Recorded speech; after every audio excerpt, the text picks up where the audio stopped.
কথা বলি। আপনাকে স্বাগত জানাচ্ছি ফাগুনের মলাটে। ধন্যবাদ আপনাকে। আল্লাহ প্রদত্ত ইলম আমাদের জীবনের সবচেয়ে বড় শক্তি।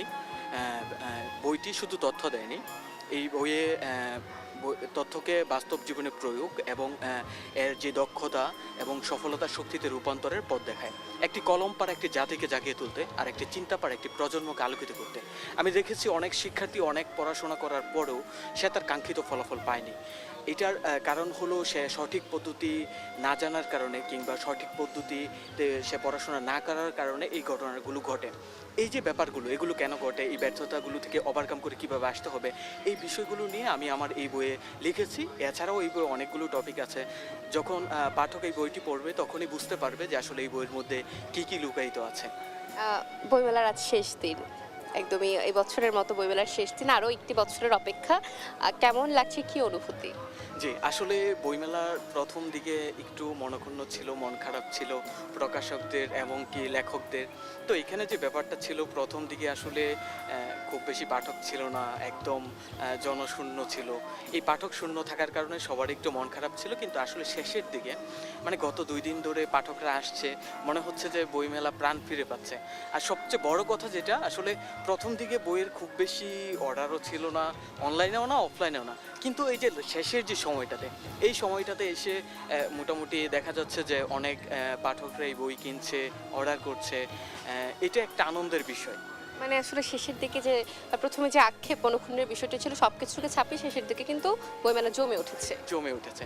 হ্যাঁ, এটা তবে একটা ব্যাপার কি, যে যারা আসলে মূলধারার লেখক, মানে আগে থেকে পরিচিত মুখ, তারা কিন্তু যখনই স্টলে আসতো তখনই তাদের স্টল একদম পাঠকে ভরপুর থাকতো। তাদের কিন্তু এই ব্যাপারগুলো ফেস করতে হয়নি।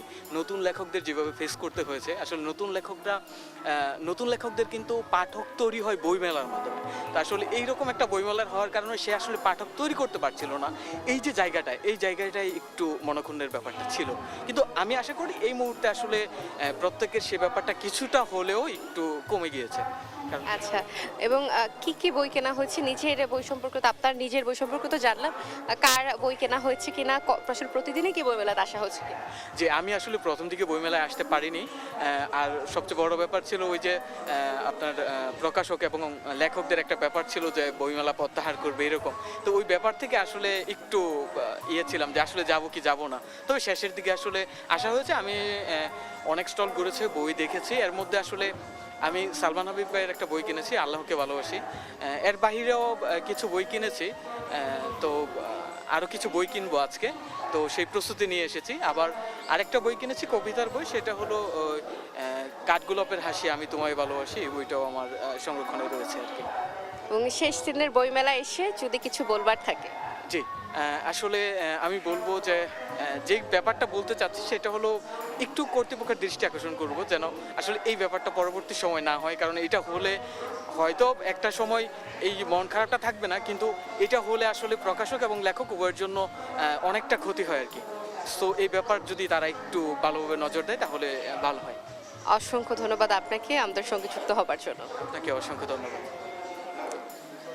দর্শক, আমরা রয়েছি লেখক পাঠকের মিলন মেলা অমর একুশে গ্রন্থমেলা 2026-এ, এবং 26-এর মেলায় আজ কিন্তু বাজছে বিদায়ী ঘণ্টা, বিদায়ের করুণ সুর, এবং সকলের মধ্যেই কিন্তু একটি দুঃখের ছাপ। আরও 1 বছরের অপেক্ষা, কেন আরও 1 বছরের একটি দীর্ঘ অপেক্ষার পর কিন্তু আমরা আবারও পাবো আমাদের প্রাণের মেলা অমর একুশে গ্রন্থমেলা। এবং এবছরের গ্রন্থমেলায় আক্ষেপের একটি বিষয় ছিল, সেটি তো আপনারা জানতে পেরেছেনই আমাদের যেই অতিথিরা আমাদের সঙ্গে যুক্ত হয়েছেন তাদের বক্তব্যের মাধ্যমে। কিন্তু সব কিছুকে ছাপিয়ে, সকল আক্ষেপকে ছাপিয়ে আমি বলবো যে বইমেলাটি অনুষ্ঠিত হয়েছে, এবং আমাদের প্রকাশকরা কিন্তু কোনো দিক দিয়েই আসলে পিছিয়ে ছিলেন না। তারা কিন্তু